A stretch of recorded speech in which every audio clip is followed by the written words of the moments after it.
Hey everybody, Tara Green here, and I wanted to talk about what's going on in Venezuela. So this is a birth chart for July the 5th, 1811, 3 p.m. That's local time in Caracas. So on the inside there, you can see that's the natal chart. It has Scorpio rising, which makes sense for a country that has a lot of underground, undercover violence. It has Mars and Scorpio ruling, Scorpio right on its ascendant. Again, it rules by violence, underground criminal activities, and it has Uranus also in its 12th house, which means that there's unusual, unpredictable, changeable, revolutionary, lots of revolutions, lots of power grabbing, power mongering, really vengeful, dark energies going on there. Okay, now, I'm not going to talk about the natal chart so much. Well, okay, I'll go through a little bit. It has Neptune in Sag, that has to do with foreign influence. It has Saturn in Sag. It has the moon in Capricorn. It has Chiron at the last degrees of Aquarius. It has Jupiter, Venus, and Mercury in Gemini, which means it's two-faced. It's double talking. You can't really trust it. It's immature. It's never really grown up. It's got the sun in Cancer at July the 5th, which is the day after July the 4th, which is where the U.S. sun is, and the U.S.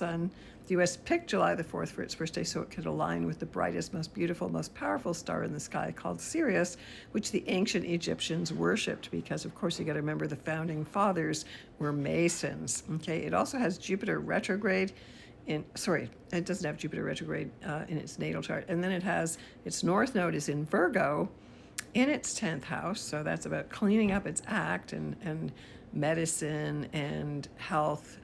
It has its south node conjunct Pluto. Now, when a planet or a person or an event has Pluto conjunct the nose, there's some very karmic energy going on there. The south node is in Pisces, which rules drugs, illusions, delusions, jails, corruption, karma, shooting yourself in the foot. Okay, so South Node conjunct Pluto, it is a very powerful karma. Now, the chart itself is not that complicated. The lines are in here are also including the planets as they're moving around. When the U.S. started bombing, which was on the 3rd, just before the full moon, it was about 3:46, I believe, in the morning. That's when we first got the information. And the full moon was at 5:02 a.m. And I've just been reading that the powers of the full moon are most powerful 3 hours before. So you can see the planets there on the outer. There is the moon at 13 degrees of Cancer, right on Venezuela's sun. So it is a new moon. It is a new phase. Excuse me, for Venezuela. It is in the 8th house of foreigners or others or taxes or death, rebirth, transformation. It's very Scorpio-like, getting information or assets from the dead assets, dead in the water kind of. Okay. And then, of course, the sun is directly opposite. So you can see in their second house, which is their house of resources, of tools, of money, of valuables, of self-identity, all the planets lined up there, the sun, Venus, and Mars, which is usually considered to be a very beautiful, powerful thing next week. The sun, Venus, and Mars make a triple Cazimis, conjunctions with each other. And Juno, the asteroid goddess of wisdom, the 8-armed goddess of multitasking, she's there also in Capricorn with Mercury, right on the moon of Venezuela. So you can see that dichotomy there, also taking out their resources. And the planet that rules oil is Neptune. And Neptune in their natal chart. Where's Neptune in their natal chart? I can't see it for some reason. It's in their first house. Sorry, Neptune's in their first house in Sagittarius. Again, foreign interests, oil, drugs, all of that stuff. And then Saturn and Neptune are very close together. Saturn's at like 26 degrees of Pisces. Neptune's at 29 degrees, the most karmic degree of the zodiac.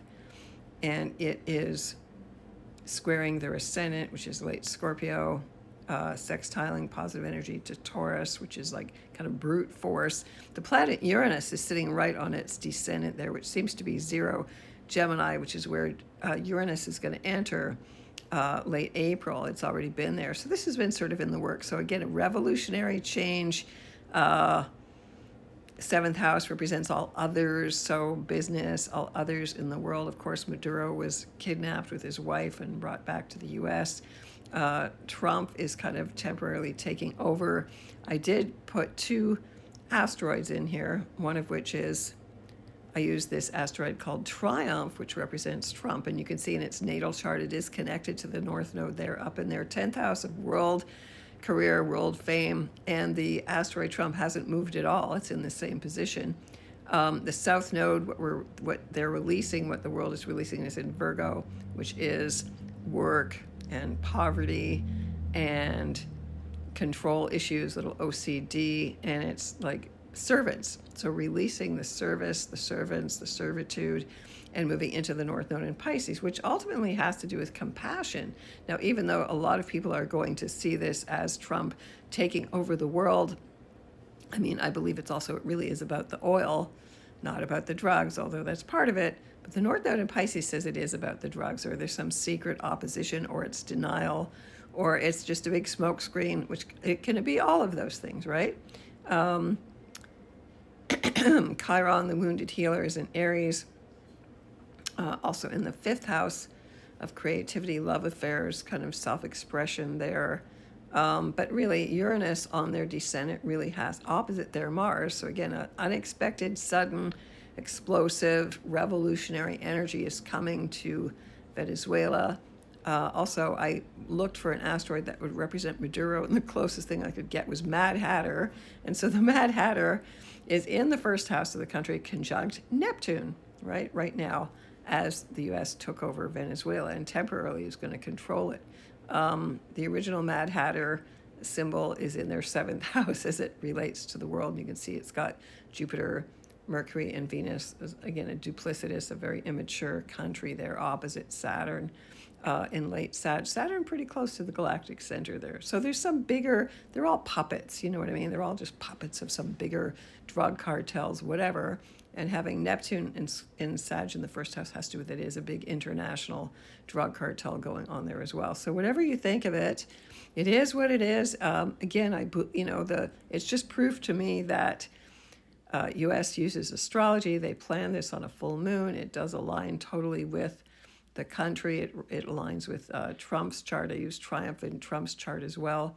And Trump's sun is at very late Leo, which is the midheaven of the country there, you can see. So it would be Trump's sun right on the midheaven. It means he's domineering. He is the sun king of the country, okay? So make of it what you will. We'll have to see how this plays out. The danger is, of course, that it also ties in with Iran, Russia, China. It is very much like 1984, where big countries control big swathes of the world. Now, again, remember that Venezuela is a BRICS country. That's why gold has been going up. I guess people should have seen that was a warning. Some people in the know knew that this was going to happen. But the U.S. gets to control the oil. Venezuela has a lot of crude oil, and then Iran, which they were depending on. If Iran goes under, it's about whoever's going to control the oil supplies in the world. Oil is not going away. It's just taking a new form, especially as Neptune, the planet that rules oil, enters Aries with Saturn. That is a whole new world energy starting February 20th. So this is just a bit of a preview here. Again, the one thing that I had put out before this was that the full moon is right on the U.S. sun, which means it is really shining brightest at this place in the world, for better or for worse. So if you want to get in touch with me, I'm at tarottarot.com. I'd be happy to go in depth into your 2026 year ahead. Okay? Sending you many blessings and Happy New Year.